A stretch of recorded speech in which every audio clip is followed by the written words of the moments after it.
세상에 공짜는 없다는 말, 참 비정한 말이죠. 하지만 그게 가족 사이라면 어떨까요? 자식의 고생을 차마 못 본 척할 수 없어. 기꺼이 노년을 반납한 부모, 그리고 그 헌신을 먹고 자라며 감사와 숨막힘 사이에서 길을 잃은 자식들.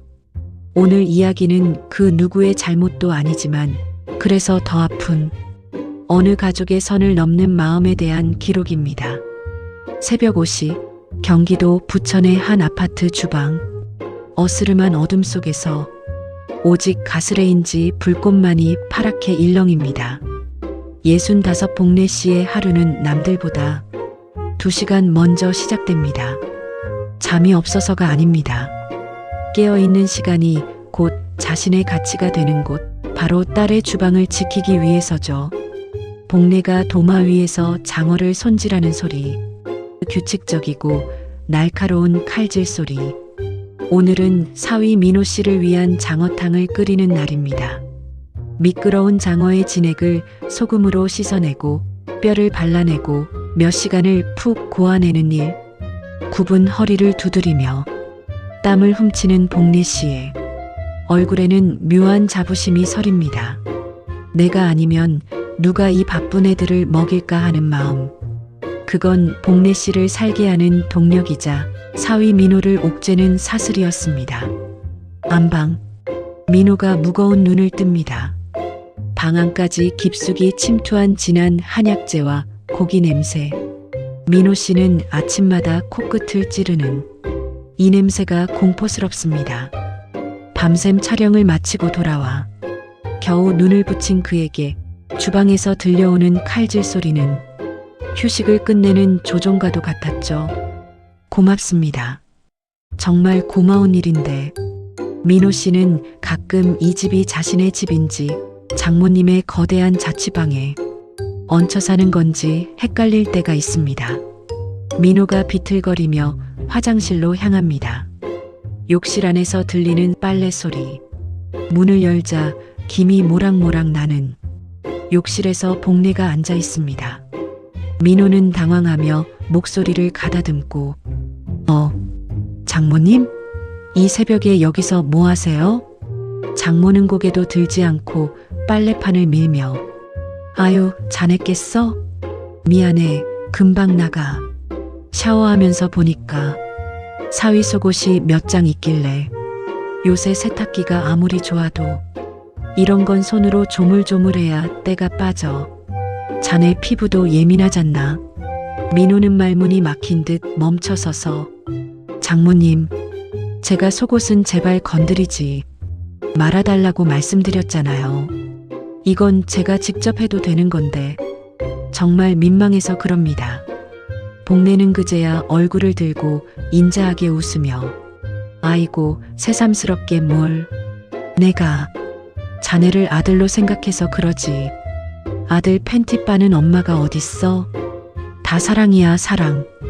얼른 나가서 장어탕 한 그릇 해. 꼴이 제일 굵은 놈으로 담아놨으니까. 민호가 굳은 표정으로 화장실을 나옵니다. 뒤에서 들리는 복래에 나와서 밥 먹어 라는 정겨운 외침. 민호 씨는 화장실 문 밖에서 한참을 서 있었습니다. 장모님의 손에 들려있던 자신의 팬티. 그것은 단순한 빨랫감이 아니었습니다. 자신의 가장 사적인 영역까지 정이라는 이름으로 침범당했다는 치욕감. 하지만 민호 씨는 아무 말도 할 수 없습니다. 자신을 위해 땀 흘리는 장모님에게 화를 내는 건 인간으로서 도리가 아니라고 스스로를 다독여야 했으니까요. 식탁에 민호와 딸 윤주가 마주 앉아 있습니다. 복래는 옆에 서서 민호의 국그릇에 계속 건더기를 얹어줍니다. 어때? 국물 진하지? 이거 하느라 내가 어제 수산시장까지 다녀왔어. 민호는 기계적으로 숟가락을 움직이며 네, 잘 먹겠습니다. 감사합니다. 윤주는 눈치를 보며 엄마, 민호 씨 피곤하대. 그냥 편하게 먹게 둬. 복래는 서운한 듯 얘도 참. 내가 뭐 사위 잡아먹니? 다 힘내라고 그러는 거지. 민호 서방, 오늘 촬영 어디로 가나? 몇 시에 끝나? 민호는 조용히 지방이라 좀 늦을 것 같습니다. 복례는 그래? 그럼 끝날 때쯤 전화해. 내가 따뜻한 배즙이라도 내려놓을게. 전화 꼭 받아? 알았지? 민호 씨는 대답 대신 장어 꼬리를 씹었습니다. 입안에서 맴도는 진한 기름기가 오늘따라 유독 비릿하게 느껴집니다. 현관을 나서는 민호 씨의 등 뒤로 복례 씨의 잔소리 섞인 배웅이 따라붙습니다. 차 조심하고, 전화 꼭 받고. 촬영 현장. 민호가 카메라 뷰파인더를 보며 예민하게 초점을 맞추고 있습니다. 그때 주머니에서 요란하게 울리는 진동 소리. 촬영장의 긴장감이 최고조에 달한 순간 어김없이 휴대폰이 울립니다. 액정에는 장모님 세 글자가 선명합니다. 한 번, 두 번, 세 번. 무시하려 해도 끊이지 않는 진동은 마치 장모님의 손길이 주머니를 비집고 들어오는 것만 같습니다. 민호가 결국 촬영 중단을 선언하고 구석으로 가서 전화를 받습니다. 목소리는 억눌린 분노가 서려 있습니다. 민호 낮게 장모님, 저 일하는 중이라고 말씀드렸잖아요. 복례 수학이 넘어 걱정스러운 목소리로. 아니, 전화를 왜 이렇게 안 받아? 무슨 일 있는 줄 알았잖아. 밥은 먹었어? 아침에 싸준 장어탕 생각나서 전화했지. 민호는 눈을 지그시 감으며 네, 먹었어요. 저 바빠서 끊을게요. 제발, 일할 때는 전화 좀 하지 말아주세요. 전화를 툭 끊어버리는 민호. 손이 가늘게 떨립니다. 사랑이 지나치면 집착이 되고 배려가 선을 넘으면 폭력이 됩니다. 하지만 복례 씨는 모릅니다. 자신이 만든 이 향기로운 음식들이 사위에게는 서서히 숨을 조여오는 감옥이 되고 있다는 사실을요. 텅 빈 거실. 복례가 민호의 빈 책상을 정리하다가 우연히 열려있는 서랍 속에서 통장 하나를 발견합니다. 민호 씨가 출근한 뒤 집안을 구석구석 살피던 복례 씨의 손길이 멈춘 곳은 사위의 비밀스러운 서랍 안이었습니다. 그리고 그곳에서 발견한 통장 내역. 복자 씨의 눈동자가 흔들리기 시작합니다. 자신이 그토록 헌신하며 아꼈던 이 집의 돈이 자신이 모르는 곳으로 흘러가고 있었습니다. 복례 씨 통장을 손에 쥐고 떨리는 목소리로 이게 뭐야? 민호 서방, 자네 이게 다 무슨 돈이야? 가족이라는 이름으로 덮어두었던 평화의 댐에 커다란 균열이 가기 시작한 순간이었습니다. 넘지 말아야 할 선을 넘은 건 장모님일까요? 아니면 비밀을 간직한 사위일까요? 복례의 경악한 표정과 통장에 찍힌 친모병원비라는 글자. 이제 이 가족의 진짜 전쟁이 시작됩니다. 사위의 비밀을 알게 된 복례의 배신감, 그리고 급기야 집안의 경제권을 요구하는 초강수를 두게 되는데 어떤 이에게 휴대폰 벨소리는 반가운 소식이지만 김민호 씨에게 그것은 사형 선고와도 같습니다. 사랑이라는 이름으로 포장된 관심이 0.5초 간격으로 일상을 파고들 때 그것은 더 이상 정이 아니라 폭력이 됩니다. 인천항 근처 외곽 촬영 현장. 거센 바닷바람 소리와 함께 민호가 대형 카메라를 어깨에 메고 위태롭게 중심을 잡고 있습니다. 오늘은 민호 씨에게 아주 중요한 날입니다. 까다롭기로 소문난 광고주의, 홍보 영상을 촬영하는 날이죠. 1분 1초가 돈이고 한 번의 실수가 커리어에 치명상을 입히는 현장.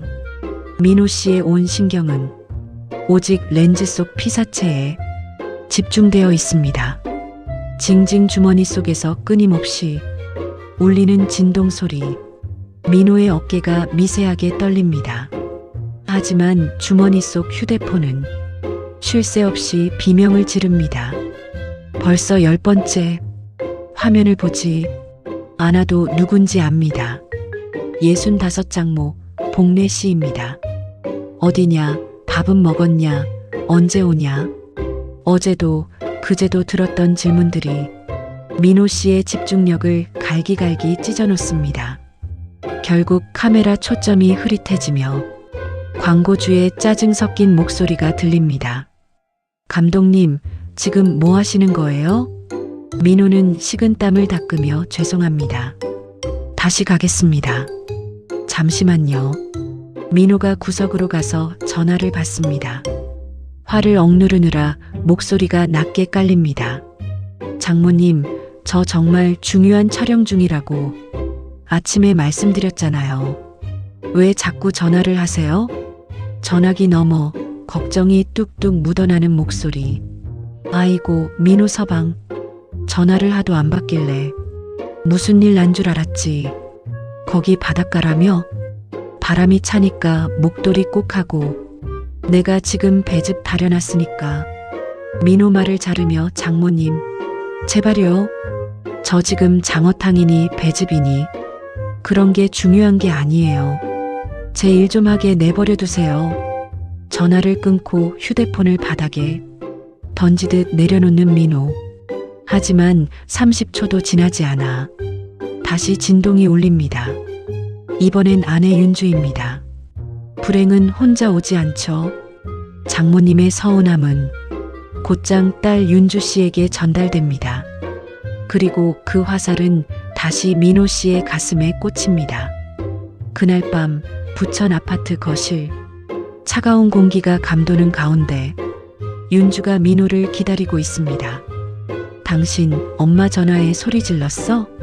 노인네가 걱정돼서 전화한 게 그렇게 죽을 죄야? 민호 지친 기색으로 외투를 벗으며 소리 지른 게 아니라 부탁한 거야. 나 오늘 현장에서 장모님 전화 때문에 사고 날 뻔했어. 광고주한테 사과하고 팀원들 눈치 보고 내가 이 집 머슴이야? 돈 벌어오는 기계냐고. 윤주기가 막힌 듯 머슴이라니 말이 너무 심하잖아. 엄마가 우리 집 살림 다 해주고 애 봐주니까 우리가 마음 놓고 일하는 거 아냐? 당신 팬티까지 손빨래 해주는 장모가 세상에 어디 있어? 고마운 줄을 알아야지. 사람이 왜 이렇게 예민해? 민호 헛웃음을 치며 그 팬티 내가 빨아달라고 했어? 내가 부탁했냐고. 그게 고마운 게 아니라 숨이 막힌다는 거야. 윤주야, 넌 그게 안 느껴져? 이 집 주인이 장모님인지 우리인지 모르겠다고. 방 안에서 이 모든 대화를 듣고 있던 복례가 조용히 문을 열고 나옵니다. 눈시울이 붉어진 채 손에는 여전히 민호의 겉옷을 들고 있습니다. 떨리는 목소리로 미안하다. 민호 서방. 내가 눈치가 없었네. 나는 그저 자네 기운 없을까봐. 아들 같아서 그랬지. 내가 정말 죽을 죄를 지었어.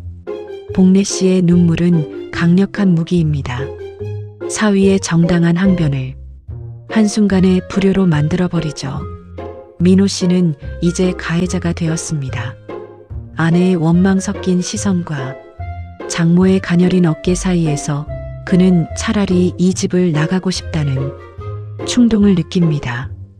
하지만 갈등의 불씨는 엉뚱한 곳에서 폭발합니다.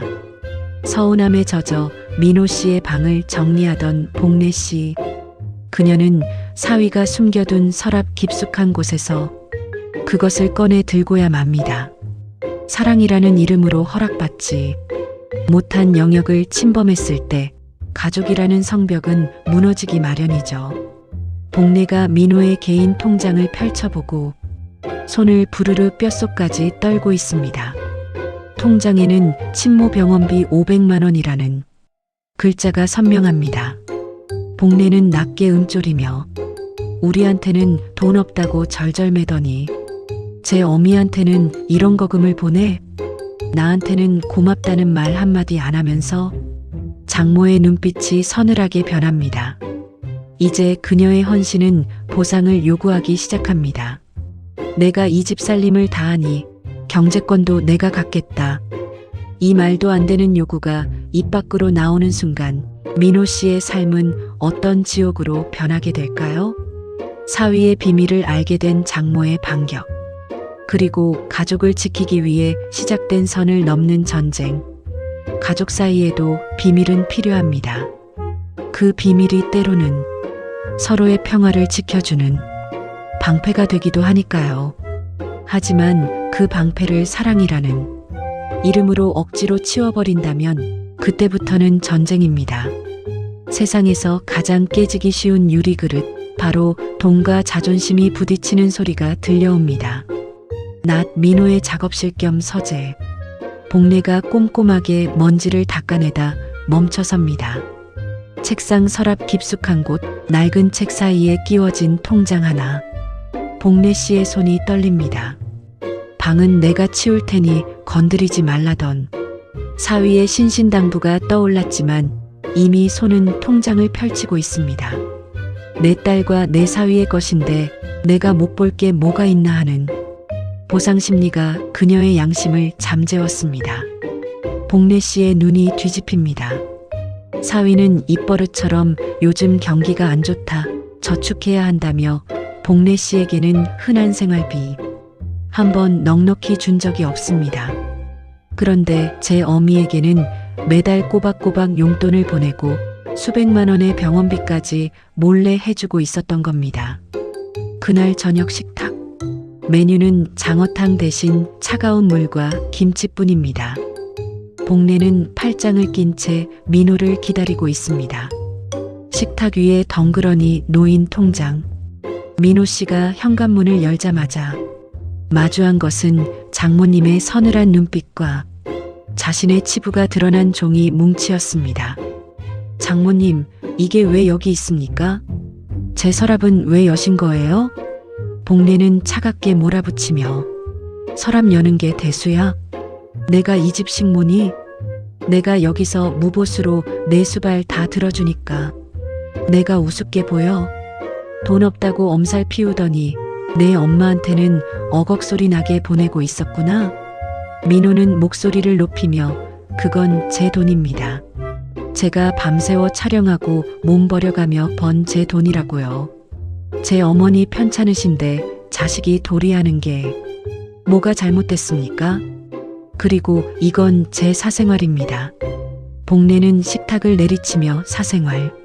내가 말하는 그 사생활 때문에 내 딸은 파출부도 안 쓰는 집에서 고생하고 나는 내 노후 다 갖다 바쳐서 내 빨래며 밥이며 다 해주는 거야.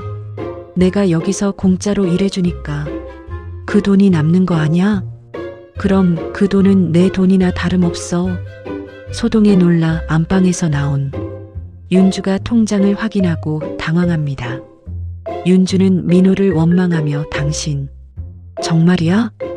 우리 집 대출금 갚기도 빠듯하다더니 어머니한테 이렇게 큰 돈을 보내고 있었어? 나한테 상의 한마디 없이? 민호는 윤주를 보며 절망적으로 당신까지 왜 이래? 우리 엄마 암 수술 받으실 때 당신도 알았잖아. 장모님이 우리 집 경제권까지 쥐고 흔드시는 거 당신이 방관했잖아. 갈등은 걷잡을 수 없이 번집니다. 복례 씨는 이제 서운함을 넘어 권리를 주장하기 시작합니다. 8년간 쌓아온 헌신이라는 마일리지를 이제 현금으로 환산받겠다는 심산입니다. 복례는 결연하게 이제 못 참아. 민호 서방, 앞으로 내 월급 통장 내가 관리할 거야. 내가 이 집 살림 다 하니까. 내가 제일 잘 알아. 내가 빼돌리는 돈 없이 내가 딱딱 관리해서 윤주랑 너희 집 불려줄 테니까. 싫으면 나 당장 짐 싸서 나간다. 민호는 허탈하게 웃으며 경제권을 장모님께 달라고요? 장모님, 지금 선 넘으셨어요. 여긴 제 집이고 이건 제 인생입니다. 복례하게 바쳐 선? 내가 너한테 팬티 빨아줄 때는 선이 없었고 돈 관리하겠다니까 선이 생겨? 내가 그러고도 사람이야? 아들 같아서 해줬다던 그 모든 호의가 이제는 사위를 목재는 고지서가 되어 돌아왔습니다. 민호 씨는 깨달았습니다. 장모님의 손빨래는 정이 아니라 언제든 자신을 묶을 수 있는 포승줄이었다는 것을요. 장모님의 무리한 요구와 아내의 침묵. 민호 씨는 이제 인생에서 가장 극단적인 선택을 하려 합니다. 장모님 때문에 이혼하겠습니다. 이 한마디가 목구멍까지 차오른 순간 민호 씨는 짐가방을 꺼내듭니다. 민호가 거칠게 옷가지들을 가방에 쑤셔 넣는 모습과 거실에서 통장을 쥐고 소리내어 우는 복내의 모습이 교차됩니다. 가족이라는 이름의 성벽이 완전히 무너져 내린 밤. 무너진 잔해 속에서 이들이 마주할 진실은 무엇일까요? 지퍼가 닫히는 소리는 때론 비명보다 날카롭습니다. 8년 동안 차곡차곡 쌓아온 인내심을 짐가방 하나에 쑤셔 넣는 순간 김민호 씨는 생전 처음으로 이 집에서 자유를 느꼈습니다. 하지만 그 자유의 대가는 가족이라는 이름의 성벽을 제 손으로 허무는 것이었죠. 민호가 커다란 캐리어를 끌고 방에서 나옵니다. 거실에는 복내가 팔짱을 낀 채 윤주는 붉어진 눈으로 그를 막아섭니다. 윤주 갈라진 목소리로 당신 지금 뭐 하는 거야? 진짜 이럴 거야? 엄마가 좀 심했던 건 맞지만 그렇다고 짐을 싸서 나가? 당신 정말 비겁해. 민호는 걸음을 멈추지 않고 차갑게 비겁한 게 아니라 살고 싶어서 그래. 윤주야, 여긴 집이 아니야. 감옥이지. 24시간 감시받고 내 속옷조차 내 마음대로 못 입고 이제 내 통장까지 검사받아야 하는 감옥. 복내는 통장을 식탁에 내동댕이 치며 대성통곡한다. 아이고, 내가 못 살아. 내가 지를 어떻게 대했는데. 장어탕 끓여 바치고 남사스러워도 팬티까지 손빨래해 가며 아들처럼 모셨는데 어떻게 나한테 감옥이라 그래? 내가 사람이야? 복내 씨의 울음소리는 거실을 가득 채웁니다. 늘 그랬듯 그녀의 눈물은 이 집의 절대적인 법이었습니다. 그 눈물 앞에서 민호 씨는 늘 죄인이었죠. 하지만 오늘 민호 씨의 눈에는 그 눈물이 사랑이 아니라 족쇄로 보입니다. 민호는 장모를 똑바로 쳐다보며 낮지만 단호하게 장모님, 그놈의 장어탕 이야기 좀 그만하세요. 제가 먹고 싶다고 한 적 한 번이라도 있습니까? 제가 빨래해달라고 빌었나요? 장모님은 장어탕을 끓이신 게 아니라 저를 묶어둘 쇠사슬을 만드신 거예요. 복내는 말문이 막혀 헛웃음을 터뜨리며 뭐라고? 쇠사슬? 민호네. 내가 너한테 이렇게까지 해줬는데 내가 감히 나한테 이래? 그 마음으로 저를 보셨잖아요. 그게 사랑입니까? 거래지. 저 더 이상 장모님 비위 맞추면서 못 살겠습니다. 윤주를 보며 윤주 너도 마찬가지야. 엄마가 선 넘을 때마다 넌 늘 효도라는 말 뒤에 숨어서 방관했어. 내가 날 제일 힘들게 했어. 윤주는 당황하며 당신 말이 너무 심하잖아. 그래도 우리 엄마인데. 민호는 깊은 한숨을 내쉬며 그래. 내 엄마지. 내 장모님이고. 그래서 내가 결심했어. 우리 이쯤에서 그만하자. 이혼해. 이혼.